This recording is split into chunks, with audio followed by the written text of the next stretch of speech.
Hai semua, selamat datang di channel Baca Saham. Pada video ini, kita akan bahas satu topik dengan judul Saham murah, harga seribuan, dan fundamentalnya bagus. Untuk itu, simak video ini sampai habis ya, agar mendapat pemahaman yang utuh. Ada satu saham kecil yang akhir-akhir ini sering direview oleh banyak influencer. Perusahaannya memang menarik karena punya utang yang sangat rendah. Bahkan, saldo kas 2 kali lebih besar dari utangnya. Selain itu, kinerja perusahaan ini bisa dikatakan cukup baik dengan pertumbuhan setiap tahun. Uniknya, perusahaan hanya menjual produk yang rentan dengan persaingan, yaitu lakban. Sekarang, saya mau bahas laporan keuangan triwulan 2 2021 saham ini. Berhubung laporan keuangan terbarunya sudah terbit, mari kita lihat perkembangan kinerjanya. Oh ya, di akhir video saya akan memberikan kesimpulan dari analisa yang dilakukan. Untuk itu, nonton sampai selesai ya. Namun seperti biasa, pembahasan ini bersifat edukasi dan bukan rekomendasi. Kamu bisa saja rugi jika beli saham ini. Untuk itu, selalu berhati-hati sebelum membeli saham. Disclaimer on ya. PT Eka Dharma International berdiri tahun 1981. Artinya, saat video ini dibuat, Ekat sudah berusia sekitar 40 tahun. Perusahaan ini cukup unik karena hanya dengan jual lakban mereka bisa bertahan hingga 40 tahun. Produk yang dijual memang terkesan bukan sebagai kebutuhan pokok, tapi Ekat mampu mempertahankan kinerjanya.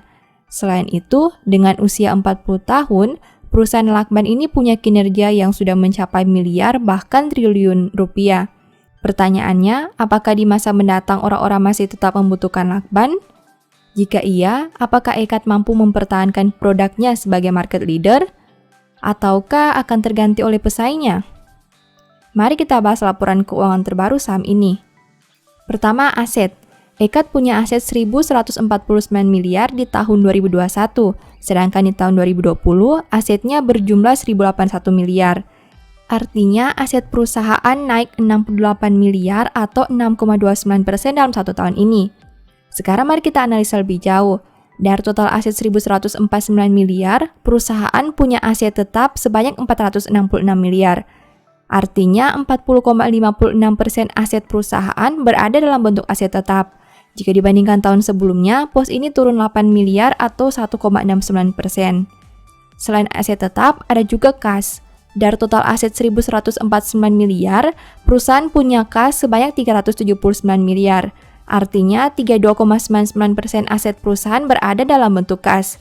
Jika dibandingkan tahun sebelumnya, pos ini naik 31 miliar atau 8,91%. Kedua, liabilitas. Ekat punya liabilitas 138 miliar sampai triwulan 2 2021. Sedangkan di tahun 2020, liabilitasnya berjumlah 129 miliar. Artinya, hutang perusahaan naik 9 miliar atau 6,98% dalam satu tahun ini. Nah, dari total liabilitas 138 miliar, perusahaan punya utang usaha pihak ketiga sebanyak 38,33 miliar. Artinya, 27,78% hutang perusahaan berada dalam bentuk utang usaha pihak ketiga. Jika dibandingkan tahun sebelumnya, pos ini naik 14,64 miliar atau 61,80%. Selain utang usaha pihak ketiga, ada juga liabilitas atas imbalan pasca kerja.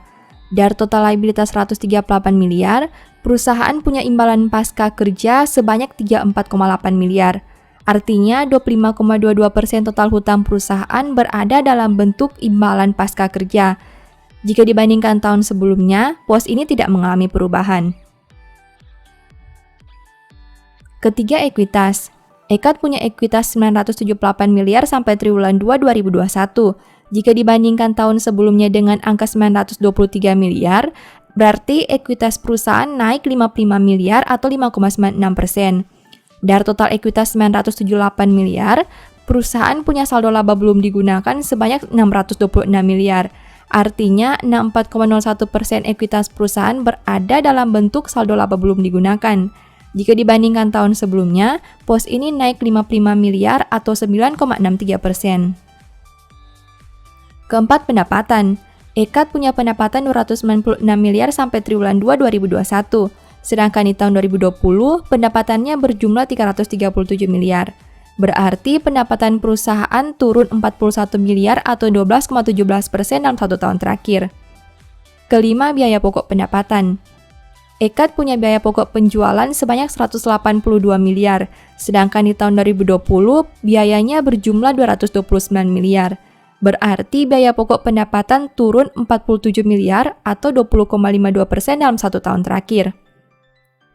Keenam, laba. Ekat mampu menghasilkan laba sebanyak 53,82 miliar. Jika dibandingkan tahun sebelumnya di angka 46,69 miliar, berarti laba perusahaan naik 7,13 triliun atau 15,27% dalam 1 tahun terakhir. Ketujuh, rasio keuangan. Ekat punya ROE 11% dengan NPM 18,16%. Sedangkan untuk sisi resiko, saham ini punya DER 14,11%. Rasio keuangan Ekat cukup menarik karena punya ROE dan NPM di atas 10%. Selain itu, salah satu hal yang mencolok dari perusahaan ini adalah DER. Rasio hutang terhadap ekuitasnya hanya 14% saja. Artinya, perusahaan ini sebenarnya cukup aman dari sisi resiko bangkrut. Selain itu, dengan saldo kas yang dimiliki, mereka bisa melunasi semua hutangnya. Bukankah hal ini sangat baik? Kedelapan, valuasi. Saham ini punya PER 9,02 kali dan PBV 0,99 kali. Perusahaan lakban memang sudah sewajarnya punya valuasi yang tidak terlalu tinggi. Alasannya karena produk yang ditawarkan rentan terganti dengan kompetitor. Tapi jika melihat valuasi Ekat dengan PER 9 kali dan PBV 1 kali, rasanya masih ada peluang di saham ini. Apakah kamu tertarik menganalisa lebih jauh? Setelah melihat pembahasan tadi, ini beberapa kesimpulannya. Pertama, aset perusahaan naik karena saldo kas yang bertambah. Kedua, liabilitas naik karena utang usaha pihak ketiga yang meningkat sebanyak 14 miliar. Ketiga, ekuitas Ekat bertumbuh karena saldo laba yang belum ditentukan penggunaannya. Keempat, laba naik bukan karena peningkatan penjualan, tapi beban operasional yang turun lebih besar dari pendapatannya, sehingga membuat laba Ekat terkesan bertumbuh. Kelima, perusahaan punya rasio hutang yang sangat aman. Keenam, valuasinya tidak bisa dikatakan murah, tapi masih menarik untuk dianalisa lebih lanjut. Demikian analisa singkat Ekat berdasarkan laporan keuangan triwulan 2 2021. Selalu ingat bahwa pembahasan ini hanya dari sudut pandang pribadi, tidak ada jaminan pasti profit dan mungkin saja kamu bisa rugi jika beli saham ini. Sebagai informasi, Ekat merupakan salah satu saham yang dibahas di e-book Analysis Report triwulan 2 2021. Apabila kamu ingin analisa fundamental yang lebih dalam, beda laporan keuangan dan perkiraan harga beli jual, mungkin e-book ini bisa membantu. Untuk info pembelian, silakan WA ke nomor yang tercantum ya. Demikian informasi pada video ini, semoga bisa memberi manfaat kepada kamu semua ya. Oh iya, saya mau menyampaikan bahwa sekarang Baca Saham punya 3 e-book tentang saham yang mungkin saja bisa berguna bagi kamu, yaitu Strategi Nabung Saham, Analysis Report, dan The Stock Market. Berikut perbedaan antara 3 e-book tersebut. E-book Strategi Nabung Saham berfokus pada pembahasan teknik, money management, dan semua hal yang berhubungan dengan nabung saham. Poin intinya bisa dilihat pada tampilan berikut ini. E-book Analysis Report berfokus pada hasil analisa fundamental 12 saham pilihan berdasarkan laporan keuangan terbaru. Poin intinya bisa dilihat pada tampilan berikut ini. E-book The Stock Market berfokus pada panduan bagaimana menganalisa fundamental suatu perusahaan dan money management yang baik. Poin intinya bisa dilihat pada tampilan berikut ini. Apabila kamu tertarik membeli salah satu dari 3 e-book tadi, silakan chat WA ke nomor yang tertera di layar ya. Ingat, hati-hati terhadap semua jenis penipuan yang mengatasnamakan baca saham. Baca Saham tidak pernah mengelola dana ataupun melakukan penjualan produk di luar Instagram, YouTube, dan Telegram resmi Baca Saham. Sebagai penutup, saya mau mengutip satu statement yang semoga bisa menjadi semangat bagi teman-teman. Orang yang dapat dipercaya mendapat banyak berkat, tetapi orang yang ingin cepat menjadi kaya tidak akan luput dari hukuman. Thank you.